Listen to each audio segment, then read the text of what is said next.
শুরু হয়ে গিয়েছে ২০২৫-এর অগাস্ট মাস। এই অগাস্ট মাস এখন আর শোকের নাই। এই অগাস্ট মাস হচ্ছে নতুন বাংলাদেশের নতুন উদ্দীপনার, উচ্ছ্বাসের মাস, বিজয়ের মাস। এই মাসেই ২০২৪ সালের এই মাসেই পালিয়ে গিয়েছিল স্বৈরাচার, পালিয়ে যেতে বাধ্য হয়েছিল। নতুন অনেক আশায় একটা সরকার গঠন করা হয়েছিল, অন্তর্বর্তীকালীন সরকার। এবং এই ১ বছরে আমরা অনেক কিছু শিখেছি যে সব জায়গায় আশা করতে নেই।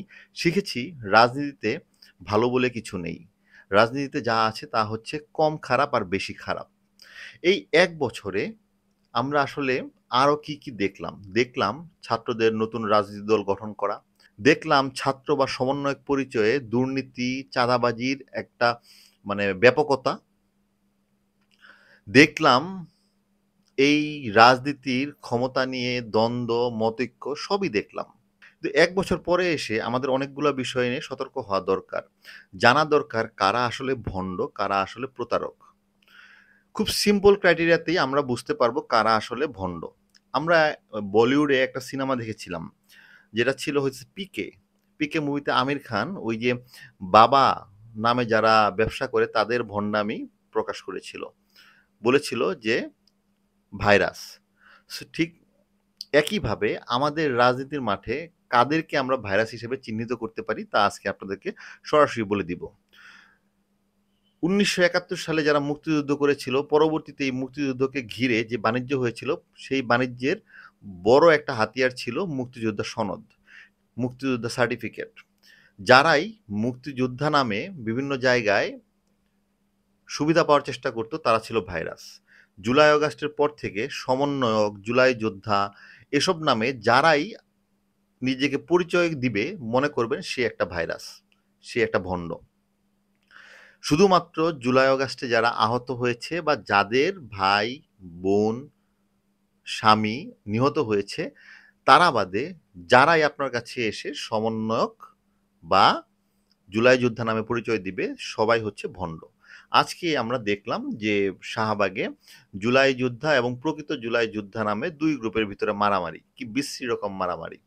তো এরা যারাই আসলে এই জুলাই যোদ্ধা বা প্রকৃত জুলাই যোদ্ধা নিয়ে সামনে পরিচয় দিয়ে আসবে, বুঝবেন তারা একটা ভাইরাস, তারা একটা ভণ্ড। এছাড়াও যারা ইনিয়ে বিনিয়ে সংবিধানের পরিবর্তন চায় না, যারা চায় না যে সংবিধান এমন একটা জায়গায় যাক যাতে সরাসরি কেউ আর স্বৈরাচার হতে না পারে পরবর্তীতে, যারা দোহাই দেয় যে আর কেউ হতে পারবে না, তার জন্য আইন দরকার নেই, আমরা ভালো মানুষ, এরকম একটা ফিল দেওয়ার চেষ্টা করে, বুঝবেন সে ভাইরাস, সেও ভণ্ড। সুযোগ পেলে সেও স্বৈরাচার হবে। এবং ক্ষমতার রাজনীতিতে যে কোনো রাজনৈতিক দলই তার সর্বোচ্চ ইচ্ছা হচ্ছে আসলে ক্ষমতাকে কুক্ষিগত করা বা স্বৈরাচার হওয়া। সো যতগুলো রাজনৈতিক দল রয়েছে বাংলাদেশে, প্রত্যেকেই সুযোগ পেলে কোনো না কোনো পর্যায়ে যেয়ে, সর্বোচ্চ পর্যায়ে যেয়ে সে স্বৈরাচার হওয়ার চেষ্টা করবে। সো এরা সকলেই হচ্ছে ভাইরাস। এদেরকে বিশ্বাস করার কোনো কারণ নেই। আমি বিরাজনীতিকরণের কথা বলছি না, কিন্তু রাজনীতিবিদদের বিশ্বাস করার কোনো আর কারণ নেই। এখন এটা আমি কেন বলছি দেখেন, একটা মানুষ তার পেশা, তার ইনকাম, তার চাকরি-বাকরি সবকিছু ফেলে এই গরমের ভিতরে মঞ্চ সাজিয়ে কেন ভাষণ দিবে? যদি সেখান থেকে তার অর্থের একটা জোগান না হয়।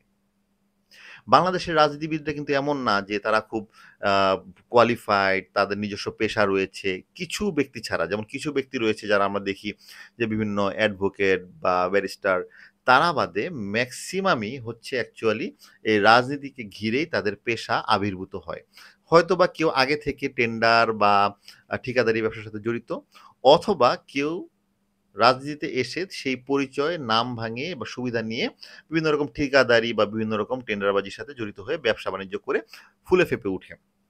সো মূলত যারা এই পেশাজীবী কয়েকজন যারা রাজনীতিবিদ রয়েছে, যারা প্র্যাকটিসিং যারা পেশাজীবী, আ তাদেরকে বাদ দিয়ে যত রাজনীতিবিদ রয়েছে এবং যত রাজনীতি নিয়ে বিভিন্ন মঞ্চে গিয়ে কথা বলে এবং গরমের ভিতরে ঘেমে দেশ নিয়ে উদ্ধার করে কথা বলে, মনে রাখবেন তাদের অবশ্যই এখানে একটা অর্থের উদ্দেশ্য রয়েছে। সেটা বৈধ হতে পারে, অবৈধ হতে পারে। আর আরেকটা জিনিস যে আসলে তরুণরা অনেক অ্যাডভান্স। আমরা বলি না যে আজকালকার তরুণরা অনেক ফাস্ট, অনেক অ্যাডভান্স, ট্রু। আর তাই কিন্তু প্রমাণ দেখা যাচ্ছে যে যেই দুর্নীতি ১৫ বছরে আওয়ামী লীগ করেছে, তরুণরা তো ফাস্ট, তরুণরা তো তাদের মতো পিছিয়ে নেই। তারা ১ বছরেই সেই দুর্নীতির লাইনে চলে গিয়েছে এবং সেই ব্যাপক আকারে দুর্নীতি করছিল, চাঁদাবাজি করছিল।